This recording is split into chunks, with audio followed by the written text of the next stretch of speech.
Good afternoon. Welcome to Life Unrehearsed. I'm Matt Del Vecchio, specializing in life transitions, downsizing in the senior living industry.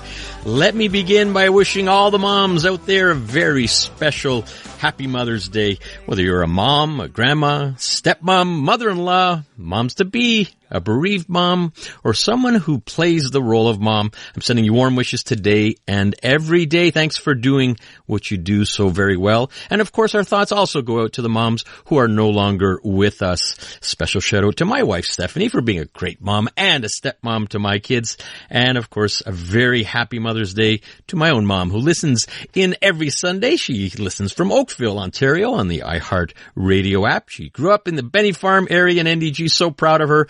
Cancer surviving rock star that she is. Ma, you're the best. Happy Mother's Day to you and all the moms out there. Coming up on the first half of Life Unrehearsed, I'll be talking to a couple of special moms. Their lives crossed paths because they each have a child with a rare genetic disorder called Williams syndrome. I want to bring attention to Williams syndrome, but I also want to talk about moms in general that may have a loved one with any kind of special needs and how they cope with their daily lives in raising a family and how they deal with something called sibling angst. And on the second half of the show, we will have a neuroscientist and supermom, Cindy Hovington, who will be joining me as we tackle modern-day parenting challenges, including the effects of reduced screen time and how parents' own mental health can affect their children's mental health and well-being. That's going to be later on at around 4:35. All right. I mentioned Williams syndrome. In fact, it is Williams Syndrome Awareness Month, which, just as mentioned, is a rare genetic disorder. And to hear more about it, let's bring in Joanne Fodiatis from Montreal. And we also have Melanie Cote, who resides in Toronto. Joanne and Melanie, welcome to Life Unrehearsed. Thank you for having me again, Matt. All right, Joanne and Melanie, are you there?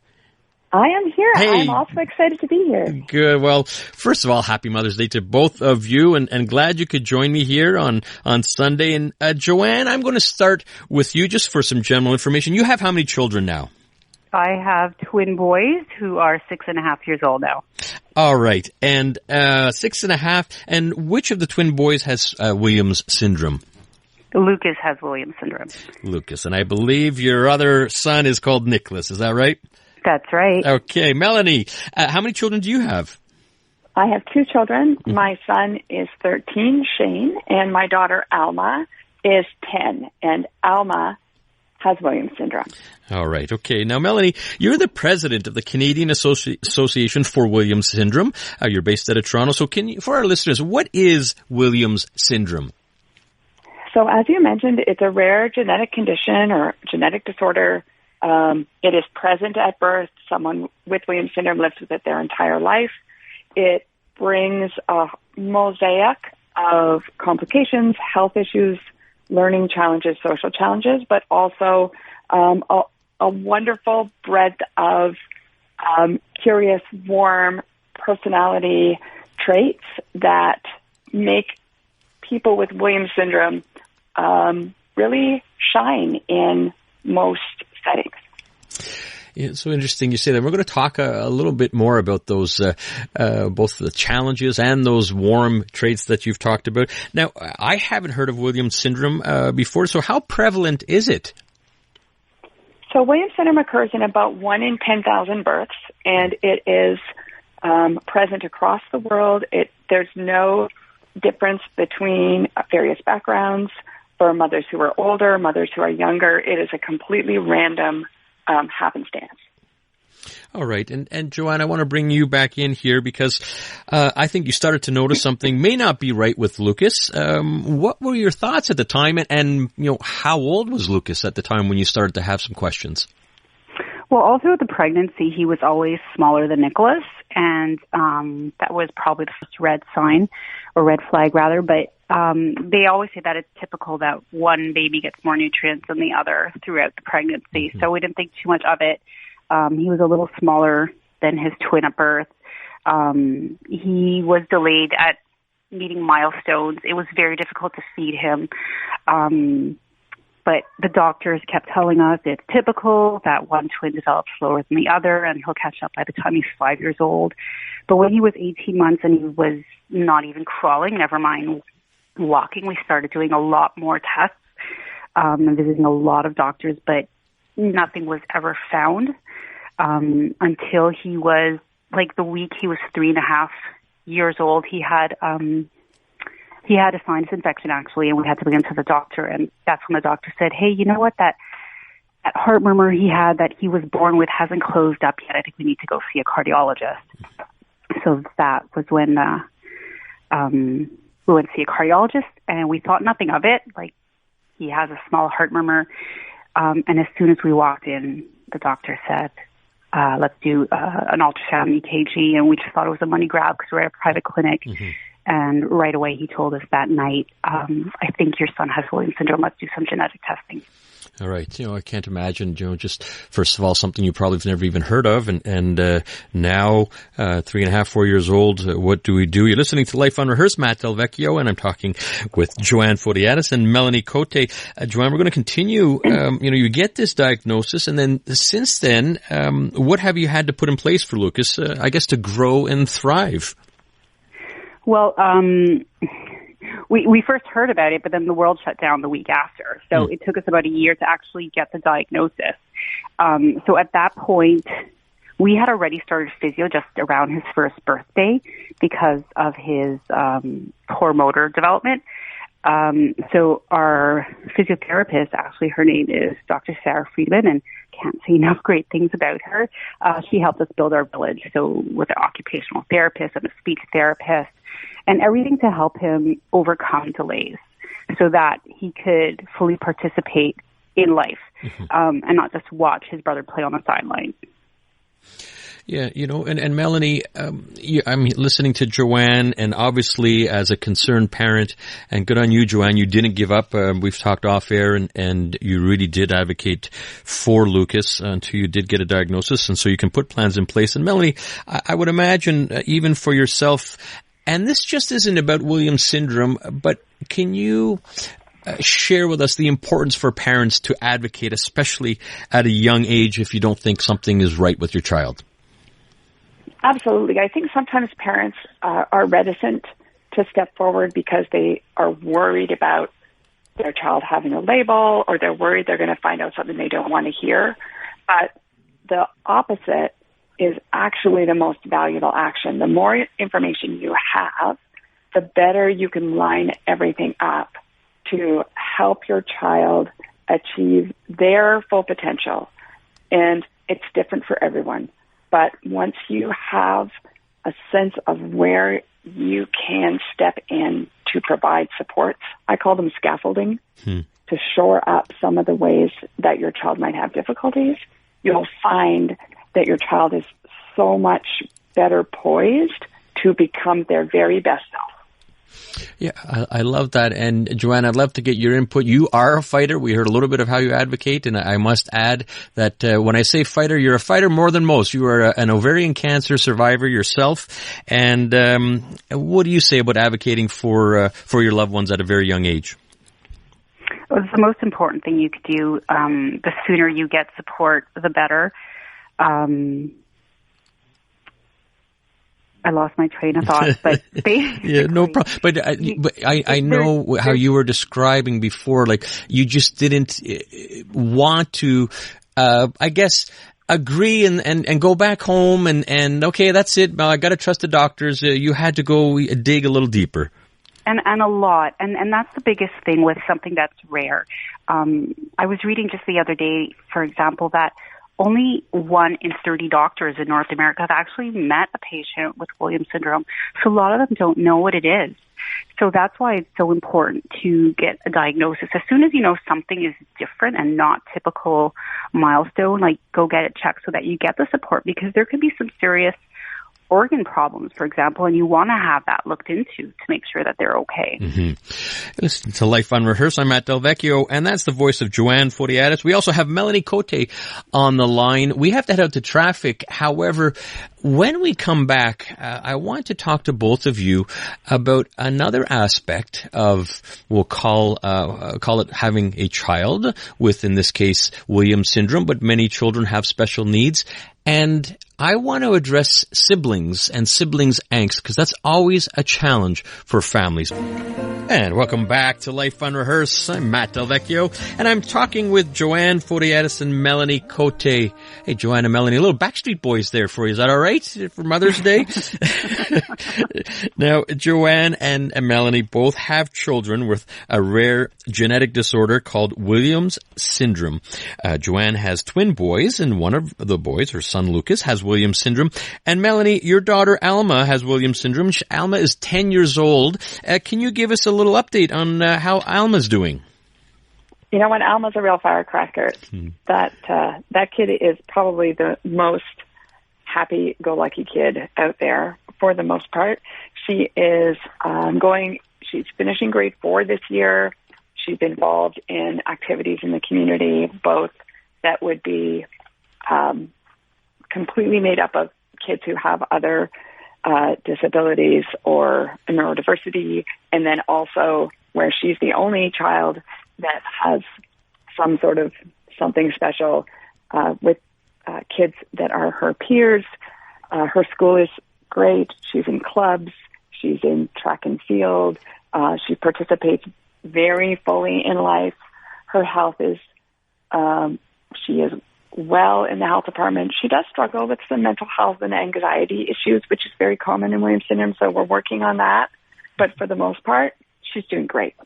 Love to hear it. I love the website. Beautiful pictures of your daughter there as well. And Joanne, I want to bring you in here because I'd like to address the challenges of siblings now and sometimes sibling angst. I also have a daughter with special needs, and she has a younger brother. They're about 3 years apart, and they've had their challenges, and they've had their good days, and they've had their amazing days together. But I think not just with Williams syndrome. I think it's real for any family that might have a child with some form of disability or special needs. And Joanne, I'd like you to address the siblings and sibling angst. And in your case, it's twin boys, right? So they're the exact same age. Yeah, there's definitely a lot of challenges. I don't like calling it special needs. I'll just start off with that. I prefer saying human needs. Everybody has different needs, whether it's a pair of glasses or more accommodations that they need to get through life. I just try to avoid that label. But in terms of the challenges, yes, they are twins, so everything's happening at the same time in real time. And the fact that we first found out just before the pandemic hit was challenging, because when Lucas would go out to therapies, Nicholas would stay home. So would he resent his brother that he was the only one leaving the house, even if it was to do an ultrasound or another test or another therapy session, because he would do his occupational therapy and his physiotherapy and his music therapy and all kinds of different therapies he would do, but Nicholas would be home. So we were really concerned that he would resent him, that he was going out and having fun. Excuse me. I think that every day as he's getting older, like at 6.5 years old, his disability is becoming more and more apparent every day. So we talk about it more, and we just say he learns differently. He needs more support, and he sees that. He sees that he gets support at school. He has an integration aide, and that is fantastic. He's in a great inclusive school. He's thriving on his IEP. And for those who don't know, that's the individual education plan he has at school. And the truth is, we don't know. You know, we're hoping that they stay really close, and Nicholas continues to help his brother. He does help him a lot. There's obviously sibling rivalry going on, just like any other siblings. But we're hoping that because he's really exposed in the everyday to differences, that he's going to have more empathy and compassion as an adult, because inclusion will come more naturally to him because it's his way of life. And I always try to look at some positive examples out there with twins. And the one I love the most, obviously, is Ashton Kutcher. A lot of people don't realize he has a twin brother who does have a disability. His name is Michael Kutcher, and he has cerebral palsy, and he's very outspoken about it. And I follow him and their relationship, and it definitely gives me a lot of hope and promise that my boys will be the same way when they're older. Well, you're listening to Life Unrehearsed, talking with Joanne Fodiatis and Melanie Cote. Both have children with a rare genetic disorder called Williams syndrome. Like what you say there, and about siblings as well. Melanie, it is Mother's Day, and you are a big advocate as the president of the Williams syndrome Canadian Association, and I'd love to get your perspective, Melanie, on giving advice to mothers. It's been tough, certainly post-pandemic, and struggling with their own issues, and I'd love for you to give a ray of hope to moms that might be struggling out there who may have a child with a disability. Yeah, I think for me, it's really important for everyone to acknowledge, as Sunny, as we all present ourselves in the world when we're talking about our kids, that it's a really hard job to be the mother and the advocate and the expert and the most well-researched person potentially at the clinic, in many communities, the hospital on the syndrome. It's a lot to carry. That being said, I think the most important thing is to find other people who are on a similar journey so that you can share those truths and you can feel that there are other people that are reflecting what you're feeling. I think it is important, even though, the kids on your street or the kids at your school that are the same age feel like they're going further faster, to really celebrate the moments of change. I call them inch stones. Other kids move in milestones, but when you have a child with a disability like Williams syndrome and all of a sudden they are able to put on their own shirt or able to identify the letters of the alphabet or able to speak to you for the first time. In our house, it was years before Emma was talking. I think you really need to take those moments and celebrate, because for almost all of us, it's because the mom worked so hard that those things happen. And you have to acknowledge the role that you play in the ability for your child to experience an amazing world that is welcoming and including them, and that there will be people who don't understand where you are, but there are people like Joanne and myself in your community, and find them, and you will, find them, find the other mothers. Very well said, and I love that inch stones. It is just ideal. Joanne, we have about 30 seconds. Any advice to moms out there? Oh, same thing like Melanie. And the great thing about social media today is that you could find some other moms out there around the world, and you just connect and share the challenges and the best practices. And it really takes a village. So, find those moms out there, find those parents, and speak to them, because they're so important, because they get your every day. Yeah. For sure. And Melanie, very quickly, I wish we had more time to talk about Do Good Donuts, but this is an amazing organization that you've put together. Can you quickly tell us what Do Good Donuts is? Absolutely. Do Good Donuts is a social enterprise in Toronto. We're hiring young adults with intellectual developmental disabilities and neurodiversity for paid on-the-job work training to help young people gain the skills, confidence, and experience they need to move on to thrive at work in the community.